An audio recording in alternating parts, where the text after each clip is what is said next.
Good day, everybody. Welcome back to the channel. I'm B. This is my channel, Life According to B. Today we're going to talk about a few things and review a few articles and statistics that I found online. First thing we're going to do is talk about the correlation between savings account yields and certificate rates compared to mortgage rates.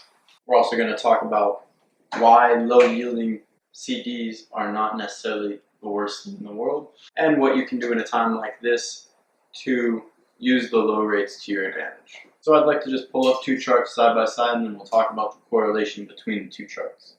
Okay, so on the left of your screen you have a chart of certificate rates from 1985 to 2015. This chart comes from thebalance.com. On the right you have a chart of mortgage rates from 1970 to 2018, and this chart comes from valuepenguin.com. You can almost always guarantee that the yields on these certificates will match and follow the yields on the mortgages. As mortgage rates lower, your yield on your certificates will also lower. The correlation between the two comes from how they use the money you place in your certificates to invest and earn the bank a higher yield, which then they cut you a portion of based on your agreed upon APR for the terms you sign on to. If the bank is earning less, you will earn less. If the bank is earning more, you will earn more. And you will always earn less than whatever the bank earns for multiple reasons. One, they have to make a profit, and two, they're the ones taking the risk. If you look at the chart on the left, you will see that in 1984, the average 5-year yield on a certificate was 12.06%.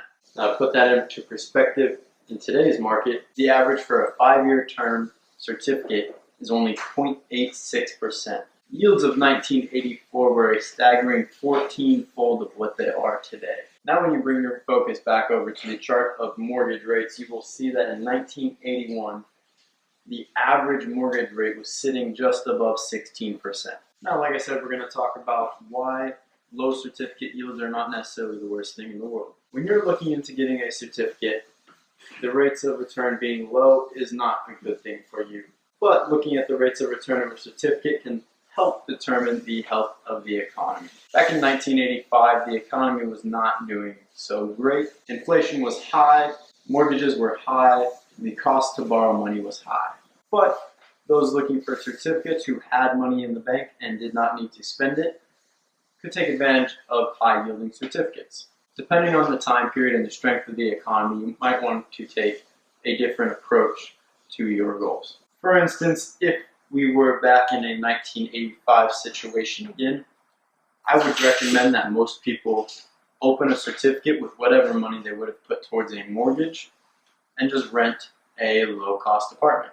At the time in the early 1980s, the cost to buy a home under a mortgage was far too high. You would have been much safer putting your money in a certificate, earning 12%, locking in a rate for as long of a term as possible. As the economy strengthened during the early 1990s, you could have then bought a house at a lower rate. One other factor I'd like you to consider on the chart of the certificate rates is this time period between the mid-1990s and the early 2000s, and then also during the mid-2000s to 2010. You can see during both time periods there was a spike in rates for certificates correlating to two things. In the early 1990s was the dot-com boom, and in the mid-2000s was the Great Recession that came with the crash of the housing market. In today's economy, using certificates to create passive income is not as high yielding as it once was, and it may certainly never be as high yielding again. One thing we can all hope for is the strength of the economy and the housing market to maintain low mortgage rates so more people can buy homes. Currently, mortgage rates are at an all-time low for the last 50 years, and you may be better off mortgaging your income through a rental property using a low APR mortgage rate. Looking to the future, if you reference either one of these graphs, you'll see that the low rates don't stay low. This is due to the fact that the economy cannot continue being strong and going up forever. Economic struggle is generally expected every 1 to 2 decades.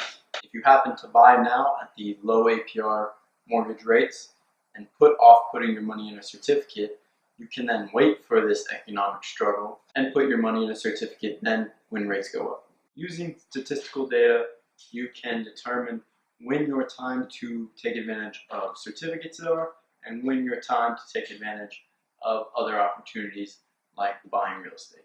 If you found value in the previous content, please consider giving the video a like. It would help my small channel immensely.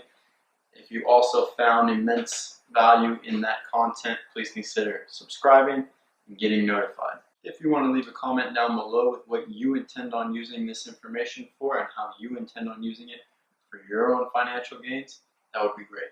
I will always answer every comment and question left down below. But for now, until next time, have a great day.